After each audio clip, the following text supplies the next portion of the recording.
Hi Capricorn, this is Jov. Welcome po sa ating channel. By the way, Capricorn, this is your weekly Gabay Tarot reading ngayong May 29 to June 1, 2026. Gamitin ang reading na ito bilang kabayan lamang. Tandaan, Capricorn, ito po ay general reading.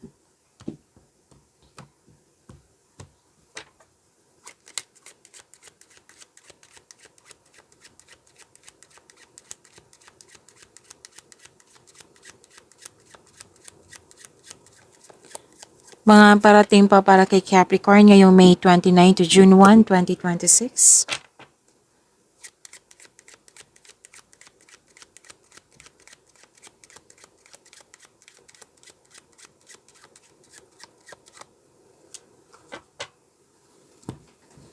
Capricorn, ngayong May 29 to June 1, 2026.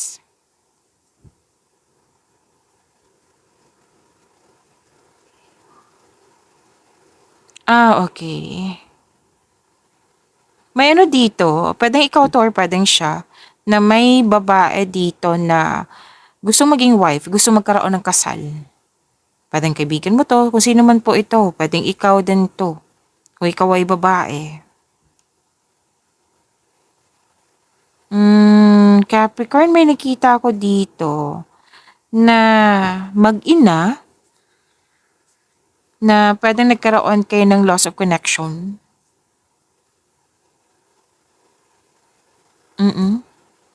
Yan yung sabi sa akin ngayon mag-ina na nagkaroon ka ng loss of connection. Naisip-isip mo siya or sila. Okay? Pwedeng mag-ina or itong babaeng ito na may anak na. Isip-isip mo po. Nagkaroon kayo ng disconnection. At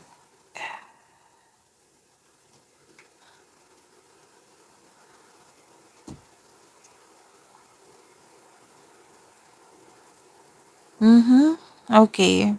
Unresolved issues kasi nakikita ko dito, Capricorn. Na pwedeng pinag-usapan nyo tungkol sa babaeng ito or sa mag-ina nga. Yan. Na may nagsabi sa akin, naalala mo, kaya isip-isip mo hanggang ngayon.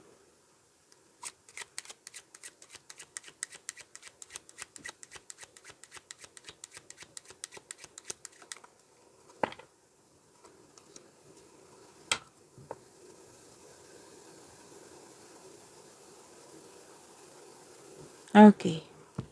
May ano dito, this is an act of giving and receiving kasi pwedeng ikaw yung nagbigay, pwedeng ikaw din yung nakatanggap.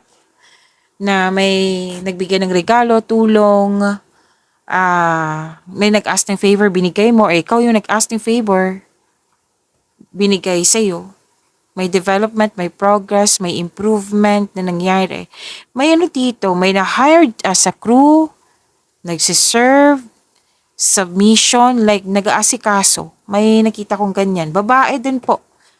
Oo, babae din ang nakikita ko dito na pwedeng ito yung nag-aasikaso sa'yo.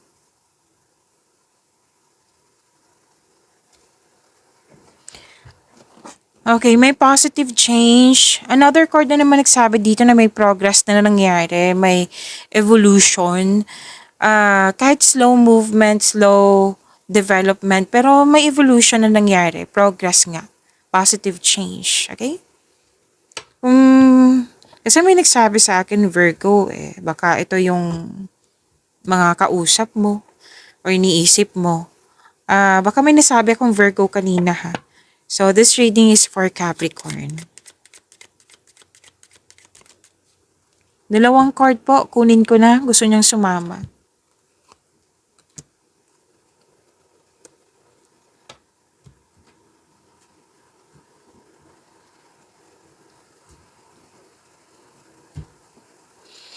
Okay, may tao dito na iba din to, lalaki. Married man, 45 plus years old.